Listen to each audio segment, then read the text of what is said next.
we have. I know. Do you think the Rams come away going, hey, we can go to toe-to-toe with beating them? Or do you think they come away going, man, that was a day we should have won. They didn't even play their best football.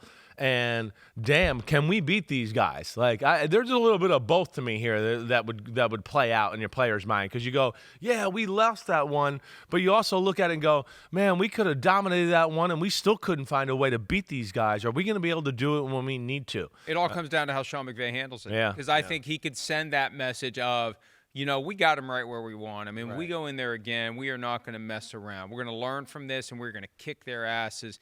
And when we get them down 26-7, it's going to be 33-7, like they knew to do to the Chiefs in the Super Bowl. Right.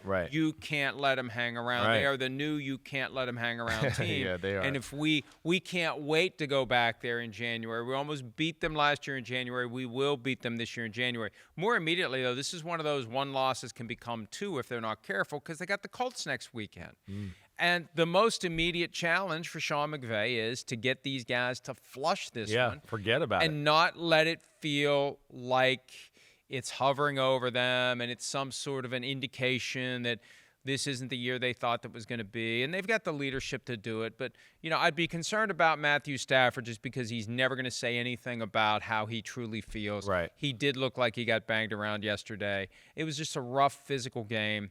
And it was demoralizing to go in there and have that lead and to have that moment where you feel like it's over. When you're up 26-7, there's a long time to go, but this is our day. This is our day. We are slaying the dragon in their own lair, and now it's just gone. And we got to fly across the expletive-deleted country home. Think about how long that's a tough flight. No, it's a tough flight. I think you have all of that. McVay is a master messenger.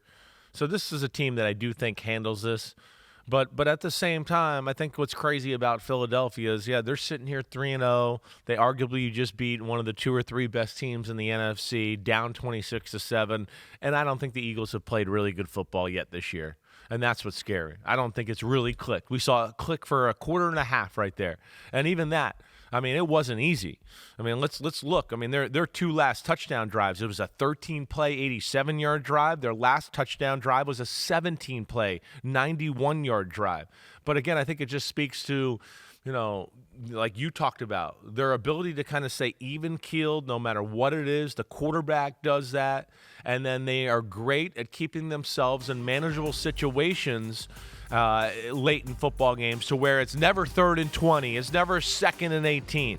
It's always 2nd and 6. Oh, now it's 3rd and 2. Well, they got 2 plays here. One to set up for the tush push on 4th down. Well, they'll get it. They're just hard to get off the field in big moments of a football game. And then you worry about, oh, wait, Jalen Hurts runs the ball. Saquon Barkley runs the ball. Now it's one-on-one with these guys on the outside, and one of them's going to beat you, and you see Devontae Smith there. That was the That 4th winner. and goal play was incredible, because I think we all thought they were going to do the conservative thing there and try a quarterback. I was calling it. I was going to run a quarterback draw here. And it looked like he had an opening if he wanted to do it. Right. You do the quick little fake and then just it's from here to there. Right. That's it. Right. And to throw that pass where he threw it as accurately as he did with the game riding on Maybe his best pass that of the was day. very impressive. Even though it was a 3-yard pass, it was probably his best part of the day. People sometimes look at those throws and go, well, yeah, he's supposed to hit that.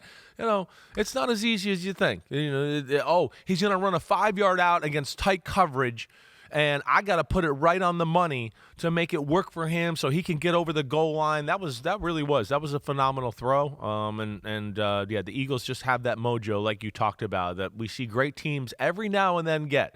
The Chiefs had it. I don't know if anybody had it before the Chiefs other than the Patriots, right? The Patriots were that team before that. And now the Eagles have taken the mantle of being like, yeah, even when we don't play our best, you're going to have a hard time beating us. We don't care who you are, Cowboys, Chiefs, or Rams.